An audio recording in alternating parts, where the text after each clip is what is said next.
పశ్చిమ గోదావరి జిల్లా పాలకొల్లులో ఆంధ్రప్రదేశ్లో యువతకు ఉత్తమ విద్య, ఉపాధి కల్పన అందించడంలో రాష్ట్ర విద్యాశాఖ మంత్రి నారా లోకేష్ చేస్తున్న కృషి అభినందనీయమని కేంద్ర సహాయ శాఖ సహాయ మంత్రి భూపతిరాజు శ్రీనివాస వర్మ అన్నారు. పాలకొల్లు పట్టణంలోని డిఎన్ఆర్ మహిళా కళాశాలలో రూసో నిధులు 1,40,00,000 వ్యయంతో చేపట్టనున్న అదనపు తరగతి భవన నిర్మాణ పనులకు ఆయన మంత్రి నిమ్మలతో కలిసి ఆయన శంకుస్థాపన చేశారు.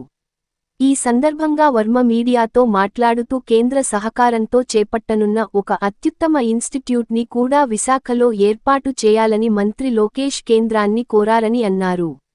5 ఏళ్లగా నిరుద్యోగుల జీవితాలతో గత ప్రభుత్వం ఆడుకుందని ఆయన గుర్తు చేశారు. కానీ నేడు కూటమి ప్రభుత్వం ఆధ్వర్యంలో చంద్రబాబు నాయుడు 16,000 డిఎస్సి పోస్టుల భర్తీకి చర్యలు తీసుకున్నారని చెప్పారు. అలాగే మంత్రి డిఎస్సి అభ్యర్థులకు నిర్వహిస్తున్న ఉచిత శిక్షణా శిబిరాన్ని అభినందిస్తూ తాను వ్యక్తిగతంగా 5 లక్షల రూపాయలు విరాళంగా ఇస్తున్నానని ప్రకటించారు. రాష్ట్రంలో డిఎస్సి అభ్యర్థులకు ఉత్తమ శిక్షణ ఇస్తున్న అవనిగడ్డ అధ్యాపకులచే విద్యార్థులకు సకల సదుపాయాలు ఏర్పాటు చేసి ఉచిత శిక్షణ ఇస్తున్నామని చెప్పారు. అనంతరం 700 మంది డిఎస్సి అభ్యర్థులకు రామానాయుడు తండ్రి ధర్మారావు ఫౌండేషన్ ఆధ్వర్యంలో రూ. 8 లక్షల విలువైన స్టడీ మెటీరియల్ను ఉచితంగా అందజేశారు. ఈ కార్యక్రమంలో ఉపాధ్యాయ ఎమ్మెల్సీ బొర్రా గోపి, తెలుగుదేశం, జనసేన, బీజేపీ కూటమి నాయకులు పాల్గొన్నారు.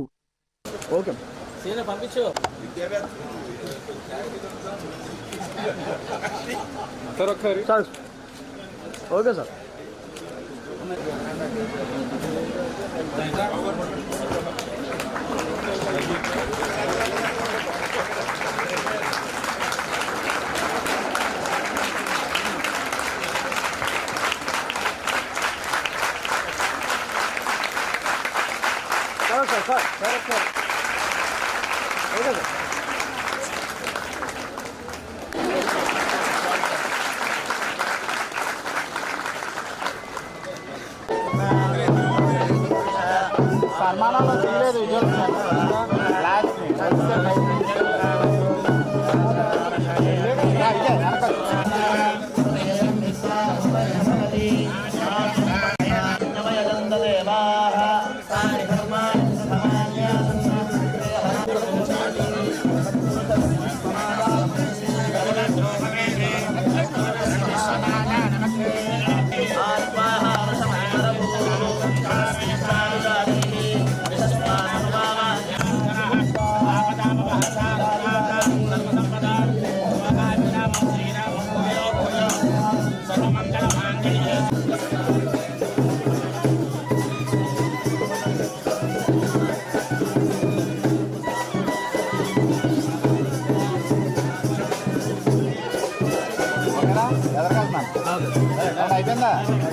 ఈరోజు విద్యకు అత్యంత ప్రాధాన్యత ప్రాముఖ్యత ఇచ్చేటువంటి ప్రభుత్వం తెలుగుదేశం, జనసేన, బీజేపీ ఎన్డీఏ ప్రభుత్వం. అందులో భాగంగా ఈరోజు కూడా మనం చూస్తూ ఉన్నాం. పాలకొల్లులో మరి ఏదైతే ఎన్నో వేలాది మంది నిరుద్యోగ యువకులకి మళ్ళీ ఉద్యోగ అవకాశాలు కల్పించాలనే ఉద్దేశంతో ఈవేళ రాష్ట్ర ప్రభుత్వం డిఎస్సి నోటిఫికేషన్ ఏదైతే ఇస్తూ ఉందో దానికి ఉచితంగా డిఎస్సి మరి coaching centre Palakollu Dharmarao foundation ద్వారా ఏర్పాటు చేయడం జరిగిందో.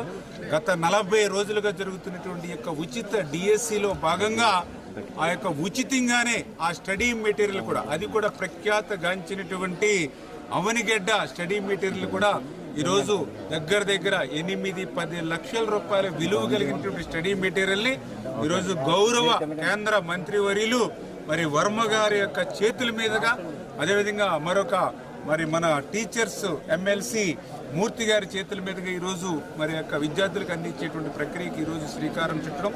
అదేవిధంగా ఈరోజు ఏదైతే మరి డిఎన్ఆర్ ఉమెన్స్ కాలేజీ నందు 1,40,00,000 రూపాయలతోటి రోసా నిధులతోటి మరి ఈరోజు ఒక 3 క్లాస్ రూములు, అదేవిధంగా మరి ఇంకా క్లాస్ రూమ్స్ ఏవైతే ఉన్నాయో వాటిని చరిత్రలో 1,80,000 టీచర్ల పోస్టులు డిఎస్సి ద్వారా ఏర్పాటు చేసి నిర్వహించి ఇచ్చినటువంటి ఘనత ఒక్క చంద్రబాబు నాయుడు గారిది. వేలాది మంది ఎవరైతే మరి ఈ యొక్క డిఎస్సిని కోచింగ్ పొందుతూ ఉన్నారో ఈవేళ వాళ్ళందరికీ కూడా మరి ఈవేళ ఉచితంగానే స్టడీ మెటీరియల్ అందించి వారు కూడా సద్వినియోగం చేసుకుని భవిష్యత్తులో ఉన్నతమైన స్థాయికి వెళ్ళాలని చెప్పి కూడా మేము కోరుకుంటూ, అదేవిధంగా డిఎన్ఆర్ ఉమెన్స్ కాలేజీ, ఎందుకంటే ఇది మహిళల కళాశాల. నారాయణరావు గారు మహిళా కళాశాలలో నూతన తరగతి గదుల నిర్మాణం కోసం, భూమి పూజ కోసం ఇక్కడికి రావడం జరిగింది. శాసనసభ్యులు, రాష్ట్ర మంత్రి శ్రీ రామానాయుడు గారి ఆహ్వానం మేరకు ఇవాళ రాష్ట్రంలో ప్రజల యొక్క ఆశలు చిగురించాయి. గత 5 సంవత్సరాల్లో ఏ విధమైనటువంటి అభివృద్ధి కార్యక్రమాలు లేకపోగా, విద్యార్థులకు ప్రోత్సాహాలు లేకుండా గత 5 సంవత్సరాల్లో ఒక్కసారి కూడా నిర్వహించలేనటువంటి ప్రభుత్వం ఈ రాష్ట్రంలో, దేశంలో ఎవరైనా ఉన్నారంటే గతంలో ఉన్నటువంటి ప్రభుత్వం. బయట రాష్ట్రాలకు వలస వెళ్ళిపోవాలనేటువంటి ఆలోచనలో ఒకనొక సందర్భంలో ఈ రాష్ట్రంలో ప్రజలు, విద్యార్థులు రావడం జరిగింది. ఇవాళ ఈ ప్రభుత్వం అధికారంలోకి వచ్చాక కేంద్ర ప్రభుత్వం యొక్క సహకారంతో అనేక అభివృద్ధి కార్యక్రమాలు, అనేక గ్రాంట్లు, లక్షలాది కోట్ల రూపాయలు రాష్ట్రానికి పెద్ద ఎత్తున సహకారం అందిస్తున్నటువంటి సందర్భాన్ని మనంతా కూడా గ్రహించాలి. అశ్విని వైష్ణవ్ గారిని కేంద్ర మంత్రిగా ఉన్నటువంటి ఐటీ, రైల్వే మరియు ఐటీ, ఆయన కలిసి మొన్న బడ్జెట్లో ఏదైతే ఆర్టిఫిషియల్ ఇంటెలిజెన్స్కి సంబంధించి 3 సెంటర్లు దేశంలో ఏర్పాటు చేస్తామని మన బడ్జెట్లో చెప్పిన సందర్భంలో అందులో ఒక ఏఏ సెంటర్ని